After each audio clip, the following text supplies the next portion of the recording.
하나님은 누구한테 복을 주시느냐? 순종하는 자에게 복을 주시는 거예요. 순천자는 흥하고 역천자는 망한다. 하나님께 순종하면 복받고 하나님께 거역하면 망합니다. 지난달에 제가 복에 대한 말씀, 심령이 가난한 자는 복이 있나니 천국이 그들의 것이며 말씀을 했는데, 세상의 사람들은 무슨 복을 받기를 원합니까? 오복을 받기를 원합니다. 오복. 그러나 우리 주님은 무슨 복을 받기를 원합니까? 팔복을 받기를 원합니다. 세상 복보다 훨씬 많죠. 그러나 성경 전체를 보면은요, 팔복뿐만이 아니에요. 우리들에게 하신 모든 말씀이 복 주겠다고 하시는 말씀이에요. 그러므로 우리는 필히 복을 받으셔야 될 줄 믿습니다. 예수님은 우리들에게 보통 말씀을 하실 때에 역설적인 말씀을 많이 하셨어요. 파라독스, 역설적인 말씀을 많이 하셨는데, 세상 사람들이 듣기는 역설이지만 주님 편에서 보면 그것이 정설이에요.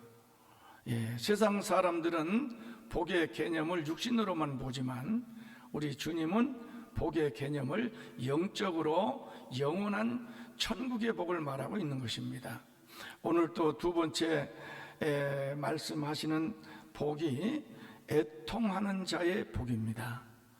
애통하는 자. 세상 사람들은 애통하는 자 그러면 아이고 저주받았네, 왜 맨날 울어, 왜 맨날 슬퍼, 왜 맨날 통곡해, 그러면서 복을 안 받은 것처럼 생각을 하는데, 오늘 예수님께서는 말씀하시기를 애통하는 자가 무엇이 있다? 복이 있다. 이 역설이에요. 그러나 여기에서 말씀하신 복을 육신의 현상적인 복에 초점을 맞추지 않고 영적인 복에 초점을 맞추고 있기 때문에 이것은 지극히 정상적인 말씀인 것을 우리는 알 수가 있습니다. 자, 그렇다면 애통하다 하는 뜻은 무엇일까요? 애통, 슬프고 가슴이 찢어지는 아픔과 고통, 이렇게 말할 수 있어요. 보통 슬픈 것이 아니에요. 가슴이 찢어지고 고통스럽고 견딜 수가 없는 그러한 슬픔을 우리는 애통이다, 이렇게 이야기를 할 수가 있습니다. 주님은 더 나아가서 영혼의 탄식을 애통이라고 이야기를 합니다. 무슨 탄식? 영혼의 탄식이에요. 영혼의 탄식.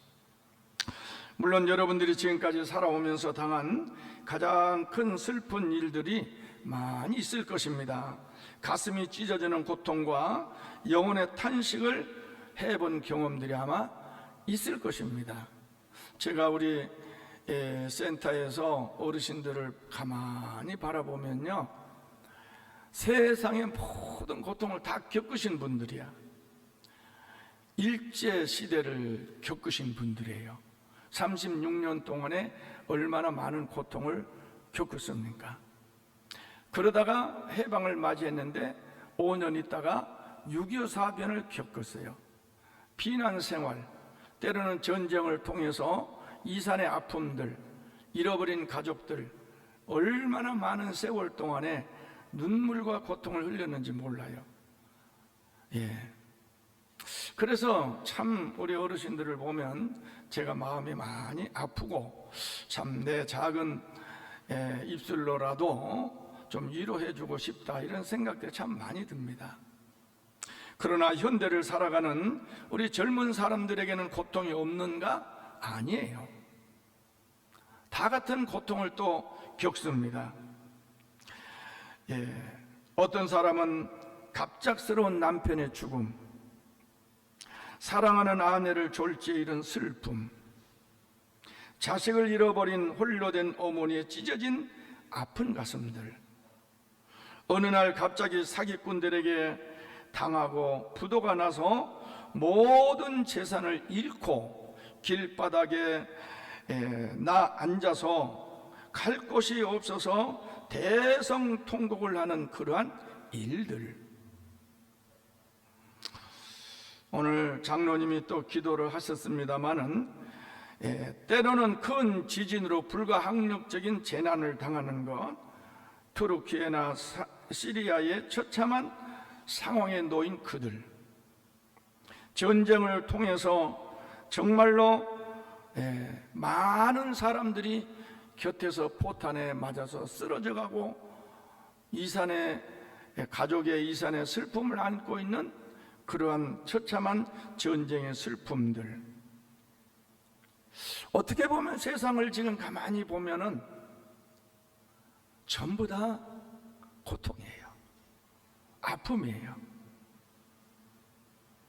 물질 문명이 발달하면서 살기가 더 좋아진 것처럼 보이나 사실은 오히려 더 심령 상태는 각박해지고 팍팍해지고 경제는 올라간 것 같으나 우리 개인적으로 보면은 오히려 농경 시대보다 더 불행한 그러한 정서적인 고통을 겪고 있는 사람들을 우리는 보게 됩니다. 그래서 현대를 살아가는 사람들에게 사실은 웃음보다는 아픔이 더 많은 세상이다, 이렇게 볼 수가 있죠. 그런데 여러분들이 그런 아픔들을 세상에서 위로받기를 원하지만 누가 그걸 위로해 줄 수 있겠습니까? 식구들이 위로해 주겠습니까? 지인들이 위로해 주겠습니까? 물질이 위로해 주겠습니까? 이 세상에서 우리의 그러한 마음을 위로해 줄 것은 아무것도 없는 것 같습니다. 사랑하는 성도 여러분, 오늘 우리 예수님께서 그런데 그들을 향해서 애통하는 자는 복이 있나니 그들이 위로를 받을 것이며, 이렇게 말씀을 하고 있습니다. 오히려 그들이 위로를 받는다는 거예요. 그래서 복이 있다는 거예요. 그런데 예수님의 말씀은 세상에 어떤 것으로 위로받는 것이 아니고 우리 주님을 통해서 위로받는다. 할렐루야. 그래서 여러분들도 예수님을 통해서 위로를 받으시기를 바랍니다. 야고보는 4장 9절에 슬퍼하며 애통하며 울지어다 너희 웃음을 애통으로 너희 즐거움을 근심으로 바꿀지어다. 슬프지 않는 자는 스스로 슬퍼하는 자로 돼야 된다는 거죠. 즐거워하는 자들은 오히려 즐거움을 버리고 근심해야 된다는 거죠. 사랑하는 성도 여러분, 이제 주님이 말씀한 그 애통하는 자의 복, 그 애통을 좀 더 내면적으로 우리는 깊이 들어가 보려고 합니다. 그래서 주님이 말씀한 것 중에서 죄에 대한 애통함, 할렐루야. 주님은 이것을 우리들에게 말씀하고 있는 줄을 믿습니다. 이걸 소위 영적 애통이다, 이렇게 말할 수 있습니다. 성경에서 말한 애통이라 함은 하나님과 인간 사이를 갈라놓은 죄에 대한 깊이 슬퍼하고 철저히 회개하는 마음, 그 안에 있는 죄의 허물을 보면서 애통함으로 부르짖으며 몸부림치는 고통이 성경적인 영적 애통이다, 이렇게 볼 수가 있습니다. 사랑하는 성도 여러분, 그러므로 여러분들이 영적 깊은 애통함을 느끼셔서 주님으로부터 위로를 받으시기를 예수님 이름으로 축원합니다. 성경 인물 중에서 구약 성경에 두 사람만 제가 말씀을 드릴까 싶습니다. 첫 번째, 다윗은 자기 죄에 대한 고백을 하면서 죄에 대한 애통을 가졌습니다. 오늘 주님이 우리에게 요구하는 애통은 죄에 대한 애통이다, 이렇게 볼 수가 있는 거죠. 다윗은 하나님께 함께 하셔서 이스라엘의 왕이 되었습니다. 세상의 모든 부귀영화를 다 누렸습니다. 그리고 모든 백성들로부터 성군이라는 이렇게 추앙을 받는 위대한 왕이었습니다. 세상으로 보자면 부러울 것이 하나도 없는 사람이에요. 그러나 다윗은 어느 날 사탄의 유혹에 빠져서 엄청난 죄를 짓습니다.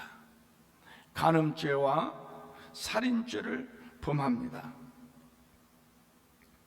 우리들은 이야기하죠. 아니, 다윗 같은 그런 성군이 어떤 그런 죄를 지을 수 있나? 다윗은 부인이 많아요. 그럼에도 불구하고 어떻게 밧세바를 범할 수 있나? 그리고 그의 남편 우리아를 최전방의 전쟁터에 보내서 죽이라고 할 수 있나? 상상이 안 가죠. 사랑하는 성도 여러분, 이런 것이 우리의 모습입니다. 그래서 바울 사도는 말씀하죠. 섰다고 할 때 넘어질까 조심해라. 우리는 유명한 사람들이 어떤 죄 때문에, 또 유명한 목사님들이 어떠한 죄 때문에 성도들의 손가락질을 받고 세상 사람들의 지탄을 받는 모습들을 너무나 많이 봅니다. 다윗은 그러한 죄를 짓고도 죄인 줄을 몰랐다가 나단 선지자의 당신이 그 사람입니다 라고 지적을 받을 때 그는 엄청난 회개를 합니다. 그래서 다윗의 그러한 죄에 대한 회개의 시가 시편 32편 또 시편 51편에 잘 나와 있습니다. 그래서 다윗은 죄에 대한 엄청난 애통과 탄식과 기도를 하나님 앞에 올려드립니다. 시편 51편 5절 말씀에 보면 내가 죄악 중에 출생하였으며 어머니가 죄 중에서 나를 잉태하였나이다. 뿌리부터 죄라는 거죠. 뿌리부터. 시편 51편 7절을 보면 우슬초로 나를 정결하게 하소서 내가 정하리이다. 나의 죄를 씻어 주소서 내가 눈보다 희리다. 너무나 더러운 죄가 머리끝에서부터 발끝까지 면면이 흐르고 있는 더러운 자기 자신을 보면서 우슬초로 나를 씻어주소서, 주님의 보혈의 피로 나를 씻어주소서, 그러면 내가 정하게 되겠습니다. 시편 51편 17절 주께서 구하시는 제사는 상한 심령이라 하나님이 상하고 통회하는 마음을 주께서 멸시하지 아니하시리이다. 천천수양 만만의 기름으로 하나님 앞에 제사를 지낸들 내 죄가 없어지겠습니까? 주님이 원하는 것은 회개하는 상한 심령이라는 거예요. 죄에 대한 애통함에 그러한 슬픔의 고백을 주님은 원하시고 계신다는 겁니다. 시편 32편 3절 4절에는 내가 입을 열지 아니할 때에 종일 신음하였으므로 내 뼈가 쇠하였도다. 주의 손이 주야로 나를 누르시오니 내 진액이 빠져서 여름 가뭄에 마름같이 되었도다. 심령이 바짝바짝 타들어가는 죄 때문에 너무 힘드는 거예요. 누구한테 말할 수도 없고 혼자 해결할 수도 없고 여름 가뭄에 마름같이 되는 거지. 이런 고백을 다윗은 하게 됩니다. 다윗의 이런 슬픔과 애통함 때문에 그는 하나님을 만나고 하나님의 위로를 받고 죄 사함을 받게 됩니다. 그래서 시편 32편 1절에 허물의 사함을 받고 자신의 죄가 가려진 자는 복이 있도다. 할렐루야. 결국은 죄에 대한 애통함으로 말미암아 세상의 어떤 것으로 위로받지 못했지만 하나님으로부터 죄 사함을 받고 위로를 받으니 이제는 내가 살 것 같다는 거죠. 그래서 복을 받게 되고, 다윗은 결국 남은 생애를 하늘의 복을 받아 왕권이 그의 가문을 떠나지 아니하였고 그는 천수를 누리며 살았습니다. 사랑하는 성도 여러분, 다윗과 같은 죄의 고백이 있으시기를 바랍니다. 두 번째 사람은 이사야입니다. 이사야는 우시야 왕이 죽던 해에 환상을 봅니다. 원래 이사야는 왕족입니다. 왕족. 왕들과의 그 집안이기 때문에 사실 평민의 삶에 대해서는 그렇게 익숙하지는 않습니다. 그렇기 때문에 죄에 대한 것을 느끼지를 못했어요. 그런데 우시야 왕이 죽던 해에 그 성전에서 기도를 하는데 하늘문이 쫙 열립니다. 하늘문이 열리고 하나님의 보좌가 쫙 있는 거예요. 거룩한 하나님의 보좌. 거룩하다, 거룩하다, 거룩하다. 하나님의 보좌 주변에서는 천사들이 이렇게 하나님을 찬양하는 모습을 보게 됩니다. 이상한 거예요. 그런 하나님의 보좌를 볼 때에 우리가 생각할 때, 와, 하나님 너무너무나 위엄이 충만하신 하나님 감사합니다. 그리고 오히려 하나님을 찬양해야 되는데 그 장면을 보면서 이사야 선지자는 꿇어 엎드립니다. 그리고 이사야 6장 5절에는 이렇게 고백을 합니다. 다 같이 읽어봅니다. 그때에 내가 말하되 화로다 나여 망하게 되었도다. 나는 입술이 부정한 사람이요 나는 입술이 부정한 백성 중에 거하면서 만군의 여호와이신 왕을 배웠음이로다. 그 하나님의 보좌를 볼 때에 너무너무 거룩한 모습과 나의 너무너무 더러운 모습이 완전히 대비가 되면서 내 자신이 보여지는 거예요. 자신의 죄만 보이는 것이 아니라 백성들의 죄까지 보입니다. 우시야 왕은 문둥병으로 죽었어요. 왜 이 나라가 이러한 불행을 당하게 되었을까? 이유를 아는 겁니다. 그건 죄 때문이라는 거예요. 그래서 나는 망하게 되었다고 하나님 앞에서 통곡하고 부르짖으며 자기의 죄를 고백하고 백성들의 죄를 하나님 앞에 낱낱이 고백을 합니다. 그때에 여호와께서 천사를 보내서 핀 숯을 가지고 이사야의 입술을 지져줍니다. 이사야 6장 7절 다 같이 읽어봅니다. 시작.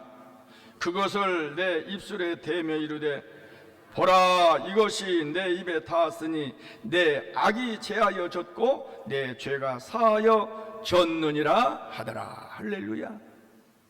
만약에 이사야 선지자가 그렇게 죄에 대한 애통함이 없었더라면 하나님이 그의 죄를 사해 줬을까요? 나는 죄가 없어. 죄가 있다면 저 사람들이 죄야, 왕이 죄야, 백성들이 죄야 했을는지는 몰라요. 그러나 이사야는 자기의 죄를 발견하게 된 거예요. 사랑하는 성도 여러분, 우리는 죄로 말미암아 애통하는 여러분 되시기를 바랍니다. 그때에 하나님께서 우리의 죄악을 다 씻어주시고 위로해 주실 것입니다. 사랑하는 성도 여러분, 애통하는 자가 이렇게 하나님의 위로와 죄 사함을 받으니 복이 있는 줄 믿으시기를 바랍니다. 세 번째, 애통하며 통곡하면 우리는 예수님의 위로를 받습니다. 예수님은 말씀하십니다. 내가 의인을 부르러 온 것이 아니다. 죄인을 불러 회개시키고 구원하러 왔노라. 할렐루야. 그러면서 의사가 건강한 사람에게는 필요가 없다. 의사는 누구에게 필요합니까? 병든 사람에게 필요하다. 예수님이 오신 까닭은 의인에게는 필요가 없어요. 의인에게는. 의인을 부러운 것이 아니야. 죄인을 불러왔다는 거예요. 그런데 언뜻 들으면 예수님 말씀은 모순이 있어요. 로마서 3장에 보면 의인은 없나니 어때요? 하나도 없도다. 모든 사람이 죄를 범하였으며 하나님의 영광에 이르지 못하더니, 그렇다면 예수님이 오셔서 의인을 부르러 온 것이 아니라고 했을 때에 세상에는 의인이 있어요, 없어요? 없어요. 그러나 어떤 사람이 예수님께 오지 않습니까? 나는 의인이야. 착각하고 사는 사람들이에요. 나는 죄 안 졌어. 내가 남을 도둑질을 했나, 남을 죽였나, 내가 간음을 했나, 죄 안 졌잖아. 여러분, 착각입니다. 오리지널 신, 우리는 아담의 원죄가 우리 속에 흘러내리는 거예요. 이건 뿌리예요. 원죄의 뿌리를 통해서 환경이, 어떤 여건이 주어지면 바로 죄의 싹이 나고 죄의 열매가 맺어지는 거예요. 이것이 자범죄예요.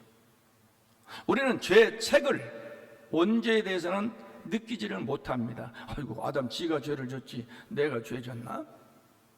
나는 억울해, 아담 때문에. 그런데 자범죄에 대해서는 죄책을 느끼는 거예요. 그때서야 나는 죄인이라고 생각을 하는 거예요. 자범죄, 스스로 지은 죄. 여러분, 정말로 예수님은 이 세상의 모든 사람들이 죄인이지만, 주님, 나는 죄인입니다. 내 죄를 어떻게 할까요? 라고 고백한 사람에게만 예수님 필요한 거예요. 목마른 자가 샘물에 가서 물을 요구하듯이 죄로 말미암아 애통한 사람만이 오, 예수님 오소서, 나를 구원해 주소서, 그렇게 하는 거죠.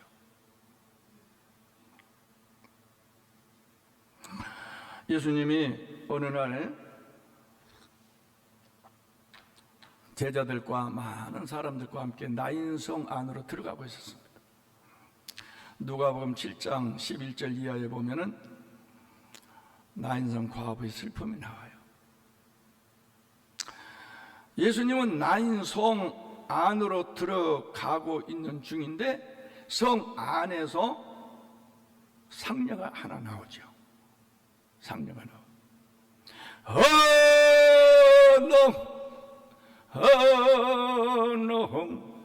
오라리노 자오와노, 상녀가 나와. 그런데 상녀를 메고 오는데 가만히 보니까 상녀를 따라온 어떤 여인이 하나 있어요. 여인이 그 상녀를 부여잡고 통곡하며 울면서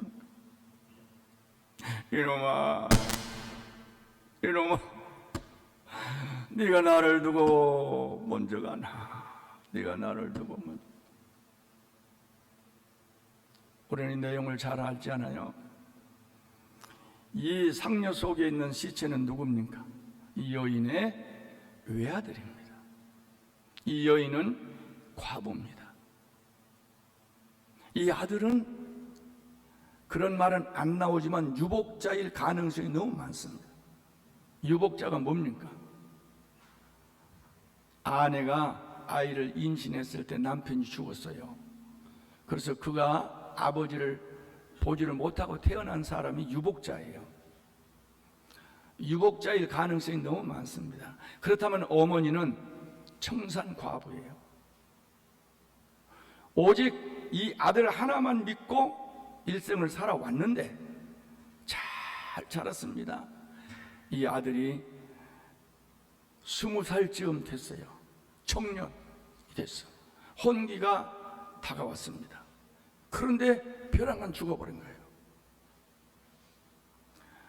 어머니는 오직 한 가지 희망을 아들한테다 걸고 남편처럼 아들처럼 자기의 인생의 모든 희망을 걸고 살았는데, 이제는 얘 장가만 보내고 그리고 손자나 보면 내 인생 행복하겠다라고 생각을 했는데 아들이 죽어버린 거예요. 얼마나 슬프겠어요.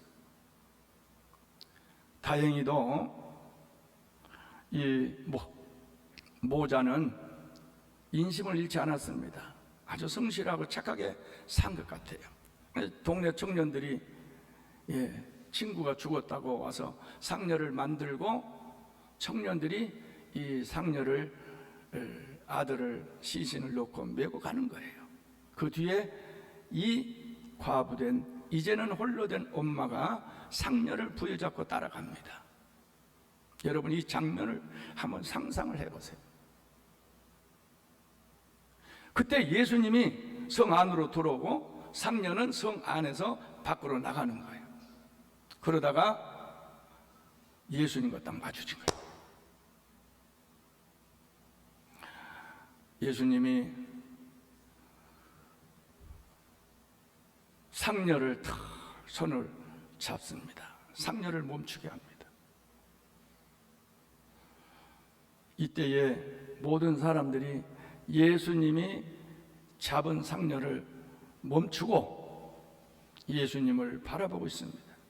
여인은 한없이 흐느끼며 울고 있는 거죠. 예수님께서 상녀를 멈추게 하시더니 뭐라고 말씀하시느냐면, 누가복음 7장 13절에 주께서 과부를 보시고 불쌍히 여기사 울지 말라 하시고, 불쌍히 여기사. 성경에서 예수님이 불쌍히 여겼다는 말이 자주 등장하지요. 예수님은요, 살아생전에 예수님이 허허허 웃으셨다, 이건 없어요. 성경 안 나와요. 한번 찾아보세요. 그러나 예수님이 우셨다, 그건 3번이 나옵니다. 나사로의 죽음 앞에서,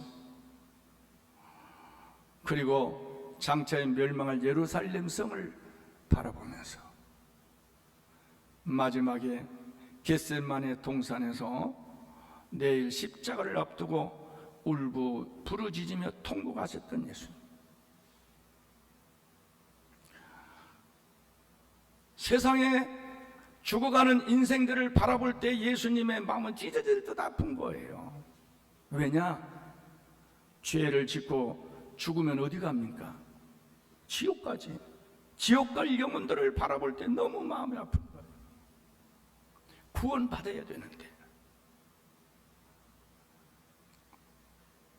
그러면서 예수님 말씀하십니다. 청년아, 내가 내게 말하노니 일어나라. 이야, 예수님 말씀 한마디에 성녀가 움직이기 시작합니다. 이야, 성녀가 움직이더니 그 안에 청년이 벌떡 일어나는 거예요. 어휴, 세상에 이런 일이. 하나님은 우주 만물을 뭘로 창조하셨습니까? 말씀으로 창조하셨어요. 예수님의 말씀은 무슨 능력이 있습니까? 창조의 능력이 있는 것입니다. 예수님의 말씀 속에는 생명이 들어가게 되어 있습니다. 예수님은 이 땅에 오실 때에 하나님 안에 있는 조회의 생명을 가지고 이 땅에 오셨어요. 그리고 생명이 없는 죽어가는 많은 영혼들에게 그 예수님의 생명을 넣어주시는 겁니다. 그래서 예수님은 생명이세요. 청년아, 내가 내게 말하노니 일어나라. 그러니까 청년이 깜짝 놀라 벌떡 일어나는 거예요. 아유, 잘 잤네. 어머니 어디 가세요? 얼마나 놀랐겠어요. 사랑하는 성도 여러분, 우리 예수님은 죄 가운데 죽은 자를 위로하시는 분이 예수님이에요. 영혼의 생명이 죽고 영영한 지옥불에 던져질 우리를 보면서 불쌍히 여기시는 분이 예수님이에요. 병들어 일어나 내가 너의 죄를 사해 주노라. 할렐루야. 그때부터 정병윤은 예수의 생명이 속에 들어와서 죽어도 어디 갑니까? 할렐루야, 천국 가는 거예요. 나를 불쌍히 여기셔서. 우리 예수님은 우리를 위로하신 분이신 줄 믿으시기를 바랍니다. 여러분이 세상의 슬픔을 당하고 영혼의 아픔과 고통을 당하고 있다면 예수님의 위로를 받으시고, 여러분의 삶에 놀라운 우리 주님의 생명의 복을 받으시기를 예수님 이름으로 축원합니다. 마지막으로 천국을 사모하며 애통하는 자는 천국에서 위로를 받습니다. 천국은 애통하는 자들이 위로를 받는 곳입니다. 이것이 우리 인생의 가장 큰 복인 줄 믿으시기를 바랍니다. 요한계시록은 우리들에게 이렇게 말씀하고 있습니다. 계시록 7장 17절 말씀, 이는 보좌 가운데에 계신 어린 양이 그들의 목자가 되사 생명수 샘으로 인도하시고 하나님께서 그들의 눈에서 모든 눈물을 씻어 주실 것입니다. 할렐루야. 계시록 21장 3절 4절 말씀, 좀 긴 말씀인데 우리 다 같이 한번 읽어봅니다. 시작. 내가 들으니 보좌에서 큰 음성이 나서 이르되, 보라, 하나님의 장막이 사람들과 함께 있음에 하나님이 그들과 함께 계시리니 그들은 하나님의 백성이 되고 하나님은 친히 그들과 함께 계셔서 모든 눈물을 그 눈에서 닦아주시니 다시는 사망이 없고 애통하는 것이나 곡하는 것이나 아픈 것이 다시 있지 아니하리니 처음 것들이 다 지나갔음이러라. 할렐루야. 천국은 슬픔이 없는 곳이에요. 천국은 우리가 위로받는 곳이다. 그러므로 세상에서 위로를 받지 못했다면 여러분 걱정하지 마십시오. 영원한 천국에서 우리 하나님 품 안에서 위로받으실 줄 믿으시기를 바랍니다. 그래서 청교도들은요, 천국을 사모하면서 기도로 눈물을 흘리며 살아갔다 그랬어요. 천국을 그리워하며. 이 땅에서 고대강설 높은 집에 살지 않는다고, 아파트 큰 평수 없다고 슬퍼지 마십시오. 천국에 가면 맨션이 있어요. 맨션. 맨션이 뭔 줄 아세요? 맨손으로 살아가는 게 맨손이야. 야, 예, 세상에 있는 집보다 너무너무 좋아요. 주님은 늘 우리에게 그런 말씀을 하셨어요. 여러분, 그러므로 여러분의 인생에 위로받지 못한다면 걱정하지 마시고 천국에서 하나님의 위로를 받고 영생 복락을 누리시기를 바랍니다. 고린도후서 1장 3절 4절 말씀에 보면, 찬송하리로다. 그는 우리 주 예수 그리스도의 하나님이시요 자비의 아버지시요 모든 위로의 하나님이시며 우리의 모든 환난 중에서 우리를 위로하사 우리로 하여금 하나님께 받는 위로로서 모든 환난 중에 있는 자들을 능히 위로하게 하시는 이시로다. 하나님은 누구냐? 위로하시는 하나님이시다. 위로. 여러분, 천국에 가면 엄청나게 하나님이 여러분 위로해 주실 것입니다. 야, 그곳에 가고 싶지 않습니까?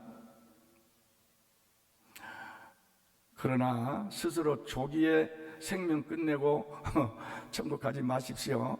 그것은 하나님 받아주질 않아요. 위로하다는 말은 파라켈라오라는 그 헬라어 뜻인데, 파라는 곁에서, 칼레오라는 부르다, 곁에서 부르다, 그런 뜻이에요. 우리는 성령을 뭐라고 부릅니까? 파라클레토스라고 부르지요. 예수님께서 승천하시기 전에 제자들에게 내가 너희에게 나와 같은 뭘 보내겠다? 보혜사를 보내겠다, 이렇게 말씀하셨어요. 보혜사, 파라클레토스, 성령님이에요. 보혜사는 무슨 뜻이냐? 우리 곁에서 우리를 불러 도와주는 위로자. 그것이 보혜사예요. 사랑하는 성도 여러분, 오늘 또 여러분들이 세상에서 슬픔을 당하고 애통하는 일로 눈물 콧물 번복이 된다 할지라도 근심 걱정하지 마십시오. 주님의 위로가 여러분의 눈에서 눈물을 씻어줄 줄 믿습니다. 우리는요, 최초의 여러분 성령 세례를 받으실 때 아마 다 경험이 있을 거예요. 눈물 콧물 흘리고 난리 법석이죠.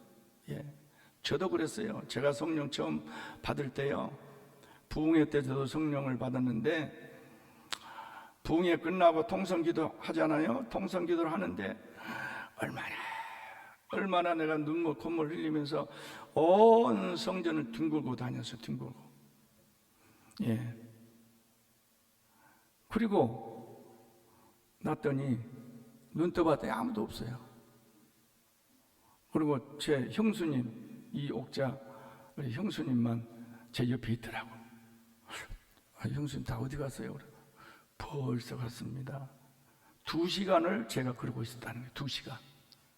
깜짝 놀랐어요. 시간이 그렇게 간지. 그런데요, 그렇게 눈물 콧물 흘리고 나니까 속이 환하고 어떻게 그렇게 기분이 좋은지 몰라. 그리고 세상에 나와 보니까 막 나무들이요, 바람에 나무 이파리가 바짝바짝바짝 이렇게 흔들리는데 그들이 하나님을 찬양한 것 같아요. 할렐루야 할렐루야 할렐루야 할렐루야. 너무너무 세상이 아름다워. 성령을 받으면 성령님이 우리를 그렇게 위로해 주시는 거예요. 여러분 성령 받으시기를 바랍니다. 성령 충만하시기를 바랍니다. 성령으로부터 위로를 받으시기를 바랍니다. 그때 여러분의 인생의 삶은 완전히 바뀌어집니다. 나를 위한 삶이 아니라 주님을 위한 삶으로, 주님을 위한 삶이 곧 세상에 너를 위한 삶으로 바뀌어지는 거예요. 우리 인생은 혼자 살지 않습니다. 너와 내가 함께 사는 거예요. 네가 행복해야 내가 행복하지, 내가 행복해야 네가 행복하다 아니에요. 사람들은 나만 행복하려고 다른 사람을 불행하게 만들면서 행복을 갈취하려고 그러는 거예요. 그건 잘못된 거예요. 그건 행복이 없어요. 네가 행복해야 내가 행복하다. 할렐루야. 그것을 주님이 사셨어요. 우리는 부자와 거지 나사로 이야기를 잘 압니다. 부자는 날마다 잔치집같이 호화로이 주지 육림에 사는 거예요. 매일처럼. 거지는 부자의 집 앞에서 떨어지는 음식 부스러기라도 얻어 먹으려고 부잣집 문 앞에 사는 거예요. 그런데 애들이 지나가면서 거지를 놀리고 돌 던지고 온갖 내 상처가 다 났어요. 개들이 와서 상처난 것을 핥아. 그리고 부잣집에서 음식 찌꺼기 던져주면요, 거지가 음식 찌꺼기 받아 먹으려 하지, 개가 옆에 와서 지도 받아 그거 뺏어 먹으려고 으릉거리지, 개하고 거지하고 음식 쟁탈전이 벌리면서 그렇게 살았어요. 그러나 모든 사람에게 임하는 죽음이 거지에게도 임하였고 부자에게도 임했어요. 그런데 어떻게 됐습니까? 부자는 죽어서 어디로 갔어요? 어떤 지옥이에요? 불꽃 같은 지옥이에요. 떨어졌어요. 나사로는 죽어서 어디 갔어요? 천국 갔어요. 아브라함 품 안에 갔어요. 할렐루야. 부자가 너무 불꽃 같은 목타가, 그러니까 아브라함, 저 나사로 내가 아는데 손가락 끝에 물 한 방울 찍어서 내게 이불 좀 서늘하게 해주세요. 야야, 너는 세상에서 호화로이 살았으니 그곳에서 괴로움을 당하고, 거지 나사로는 세상에서 슬퍼하며 애통하며 살았으니 아브라함 품 안에서 위로를 받는 것이다. 사랑하는 성도 여러분, 우리는 천국에서 위로받으시는 여러분 되시기를 바랍니다. 세상에서는 거지처럼 살아도 걱정하지 마세요. 우리는 아브라함의 품에 들어갑니다. 거기서 위로를 받습니다. 천국에 들어가는 사람은 한 번 죽고 위로받고 영생을 누리지만, 음부에 들어간 자는 2번 죽고 지옥 불꽃 가운데서 영원히 고통당하는 줄 믿으시기를 바랍니다. 요한계시록 20장 6절은 이렇게 말씀하고 있습니다. 다 같이 읽어봅니다. 시작. 이 첫째 부활에 참여하는 자들은 복이 있고 거룩하도다. 둘째 사망이 그들을 다스리는 권세가 없고 도리어 그들이 하나님과 그리스도의 제사장이 되어 천년 동안 그리스도와 더불어 왕노릇하리로다. 할렐루야. 여러분들은 천년 동안 주님과 함께 왕노릇하실 줄 믿으시기를 바랍니다. 사랑하는 성도 여러분, 말씀의 결론을 맺습니다. 야곱은 바로 왕 앞에서 내 나이가 130살이지만 수고와 슬픔뿐이라고 했습니다. 어차피 우리 인생은 수고와 슬픔밖에 없습니다. 이 세상에서 위로받으려고 생각하지 마시고 우리 주님 앞에 나와서 예수님의 위로를 받으시고 죽어서 천국 가서 하나님 품 안에서 위로받으시기를, 그런 큰 복을 받으시기를 예수님 이름으로 축원합니다. 축원합니다.